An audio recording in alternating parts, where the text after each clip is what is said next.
کبھی کبھی غفلت چڑھ جائے نا تو ان اللہ والوں کی باتیں بڑا اثر کرتی ہیں. میں نے بھی کچھ چیزیں رکھی ہوئی ہیں، جب دل میں محسوس کرتا ہوں نا کہ کوئی غفلت چڑھنے لگی ہے تو میں پڑھتا ہوں ان لوگوں کو کھول کے. میرے محبوب پاک کے صحابہ میں سے ایک نام حضرت سعید بن عامر کا بھی ہے. گورنر بنایا تھا یا عامل بنایا تھا حضرت عمر نے انہیں ایک صوبے پورے کا. آپ کے گورنر ہاؤس کے پاس سے گزرے تو گورنر ہاؤس پیدل چل نہیں سکتے آپ، اتنا بڑا ہے. تو یہ وہ گورنر تھا کہ ایک دفعہ مال غنیمت بہت زیادہ آیا تو حضرت فاروق اعظم نے اس صوبے کے لوگوں کو کہا کہ ایک شخص جو مالیات کا وزیر تھا، وزیر خزانہ تھا، اس کو جناب عمر فاروق رضی اللہ تعالیٰ عنہ نے کہا، وزیر خزانہ اس صوبے کے جہاں حضرت سعید بن عامر گورنر تھے، کہا کہ غریبوں کی لسٹ بنا کے بھیجو، میں فنڈ لگانا چاہتا ہوں. تو جب لسٹ بن کے آئی تو چوتھے نمبر پہ گورنر صاحب کا نام بھی لکھا تھا. تو حضرت عمر فاروق رضی اللہ تعالیٰ عنہ نے حضرت سعید بن عامر سے کہا، یار تو غریب تھا، مجبور تھا، تنگ دست تھا، تیرے صوبے کے لوگ کہہ رہے مجھے کیوں نہیں بتایا؟ حضرت سعید لگے، عمر پہلے تو وہ بندہ مجھے بتا جس نے میرا پردہ کھولا ہے. تو بندہ تو بتا، میں جانوں، میرا رب جانے، میں غربتوں کے رونے چوکوں میں کھڑا ہو کے نہیں روتا. میرے پاس کو رنج و علم ہو تو میں اپنے رب کی بارگاہ میں عرض کرتا ہوں، میں اپنے محبوب کو بتایا کرتا ہوں، میں غربتوں کے رونے دنیا داروں کے سامنے نہیں روتا. حضرت عمر گئے، گورنر صاحب کے مقرر کرنے کے بعد 2-4-5 مہینے کے بعد جب حضرت سعید بن عامر کی گورنری کو تھوڑا وقت گزر گیا تو حضرت عمر کا طریقہ تھا، گورنروں کا پتہ کرتے تھے.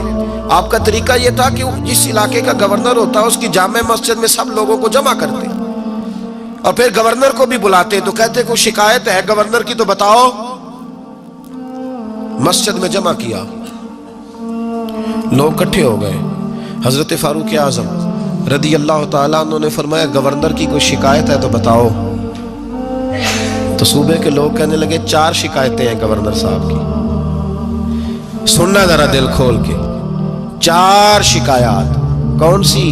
کہ پہلی شکایت یہ ہے کہ جب یہ نئے نئے آئے تھے تو فجر کے بعد مسجد میں بیٹھ جاتے تھے، جس کا دل کرتا تھا مل لے. اب یہ فجر پڑھ کے گھر چلے جاتے ہیں اور اشراق چاشت کے وقت 8-9 بجے آتے ہیں. دوسری شکایت یہ ہے کہ یہ پہلے رات کو بھی ملتے تھے، اب صرف دن کو ملتے ہیں، رات کو نہیں ملتے. اور تیسری شکایت یہ ہے کہ ہفتے میں ایک دن ملتے ہی نہیں. چوتھی شکایت یہ ہے کہ کبھی کبھی روتے ہیں تو بے ہوش ہی ہو جاتے ہیں. کتنی دفعہ ملے ہو اپنے ایم این اے کو؟ بولے کتنی دفعہ ملے ہو؟ ووٹ اپنی مرضی سے دینا پر سوال کا جواب تو دو نا. کتنی خادم نہیں قوم کا؟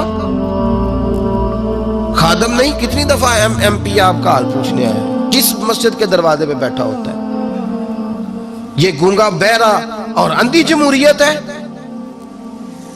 رنگ وہی بہتر ہے جو محمد عربی کے غلاموں نے ہمیں عطا فرمایا ہے صلی اللہ تعالی علیہ، اور یہی چراغ جلے گا تو روشنی ہوگی.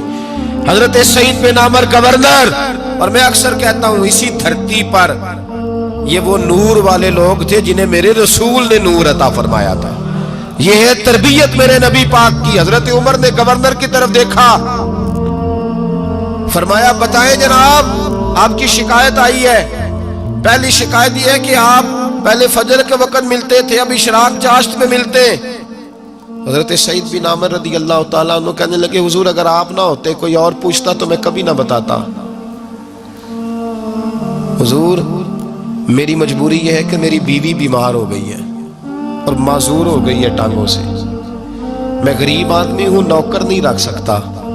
اس بھلی مانس عورت نے 30 سال میری نوکری کی ہے، اب وہ بیمار ہو گئی ہے تو کیا میں اس کو چھوڑ دوں؟ میں سویرے اٹھ کے اپنے گھر میں جھاڑو دیتا ہوں، برتن دھوتا ہوں، آٹا گوندتا ہوں، روٹی پکاتا ہوں اور اپنی باوفا بیوی کے منہ میں لقمے ڈالتا ہوں. حضور وہ پخانہ پیشاب کرتی ہے تو وہ بھی میں صاف کرتا ہوں. وہ میری ذمہ داری جو ہوئی تو ذرا دیر ہو جاتی ہے. بس پہلے سوال کا جواب آیا تو لوگ کہتے ہیں ہمارے جسم کے رونگٹے کھڑے ہو گئے. پھر کہا آپ کی دوسری شکایت یہ ہے کہ آپ ہفتے میں ایک دن ملتے نہیں. تو حضرت سعید بن عامر کہنے لگے، حضور کاش یہ لوگ مجھے رسوا نہ کرتے، کاش سریعام نہ پوچھتے تو میرے اور میرے رب کا راز تھا، یہی بہتر تھا. فرمایا